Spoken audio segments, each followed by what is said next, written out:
Hola, ¿cómo estás? Bienvenido, bienvenida a un nuevo resumen de la lección de Escuela Sabática Joven. Y también es un nuevo trimestre. Vamos a estar hablando acerca de lo que significa ser un verbo activo o un discípulo, un seguidor de Jesús. Arrancamos la primera semana hablando sobre los instrumentos del discipulado y vamos a estar tomando como base Mateo capítulo 28, versículos 16 al 20. La Gran Comisión es un texto súper conocido, pero que sea conocido no significa que no podamos sacar algunas nuevas lecciones de este texto. Cada generación de cristianos ha enfatizado diferentes aspectos del cristianismo. Algunos hicieron un énfasis interesante en las doctrinas, otros hablaron más acerca de practicar la piedad. Hubo algunos que inclusive dijeron que estaban dispuestos a derramar sangre en el nombre de Cristo, mientras que otros estuvieron más dispuestos a entregar su vida por el avance del Evangelio. Sin importar la época o la tendencia en la cual te toque estar, deberías como cristiano preocuparte más por seguir a Jesús de manera personal, ¿sí? Cuidado con las tendencias, cuidado con lo que pasa ahí alrededor. No, lo tuyo tiene que ser una relación personal con Cristo. Ahora, ¿qué es el discipulado? Aunque hay varias definiciones, esta que nos presenta la lección estuvo bastante buena. Es la interacción más elemental entre Cristo y el cristiano, entre los cristianos unos con otros y entre las diferentes denominaciones de cristianos que existen.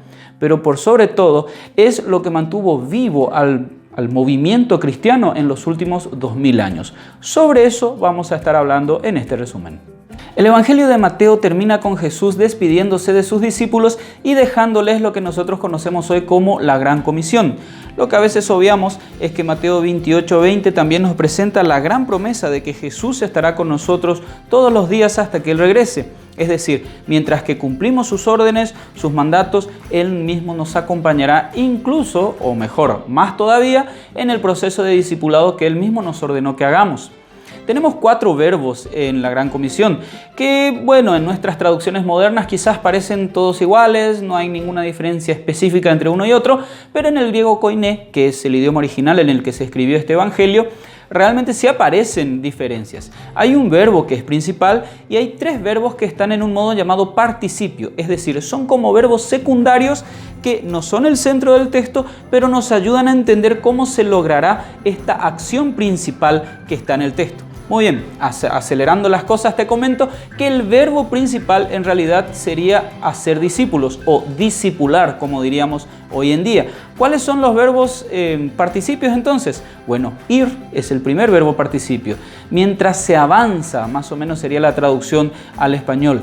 El discipulado es algo activo, estás en movimiento constante y mientras avanzás, estás haciendo discípulos. Por otro lado, también se menciona bautizar, mientras se bautiza, porque el bautismo en realidad es, además de ser una ceremonia muy importante, es el inicio formal de esta larga caminata que vamos a hacer con Jesús como compañero, en el cual nosotros vamos a convertirnos cada vez más y mejor en discípulos suyos. Y también habla de enseñar. Mientras hacemos discípulos, vamos enseñando, porque el cristianismo no es algo místico, algo de buscar la diferencia entre el yin y el yang y esas cosas. No, el cristianismo es algo práctico. Yo he recibido enseñanza, yo paso esa enseñanza y así como yo fui discipulado, también discipulo a otras personas. Podemos decir que el principal objetivo de la Gran Comisión, así como se nos presenta en Mateo 28:16 en adelante, es justamente discipular miembros para el reino de los cielos. Como vimos en Mateo capítulo 28, versículo 19, el principal énfasis de Cristo en esta Gran Comisión es hacer discípulos.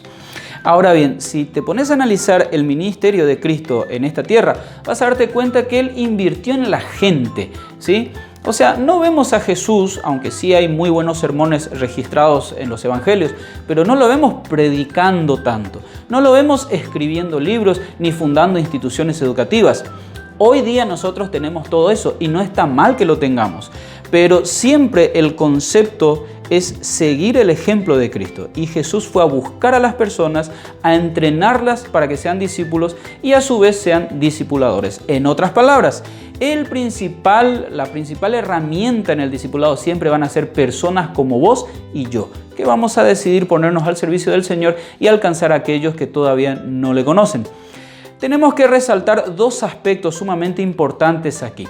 El discipulado siempre se basa en relaciones humanas, ¿sí? El relacionarte con otra persona, es eso el discipulado. Y por otro lado, el discipulado no se alcanza de la noche a la mañana.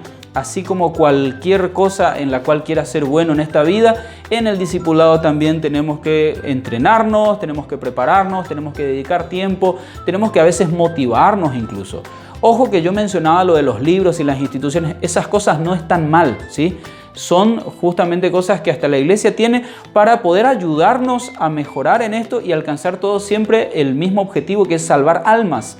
Pero como decía Elena de White en el Evangelismo, páginas 323 al 325, si invirtiéramos más tiempo en trabajar directamente con las personas y menos en sermonear, quizás tendríamos mejores resultados.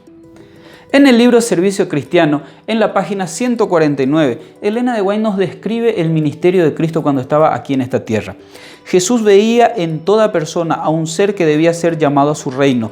Alcanzaba el corazón de la gente yendo entre ella como quien desea su bien. La buscaba en las calles, en las casas privadas, en los barcos, en la sinagoga, a orillas del lago, en la fiesta de bodas. Se encontraba con ella en sus ocupaciones diarias y manifestaba interés en sus asuntos seculares.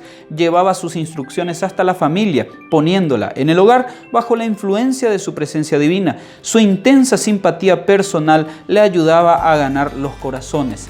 Eso es lo que hacía Jesús y Él es el ejemplo que vos y yo deberíamos seguir.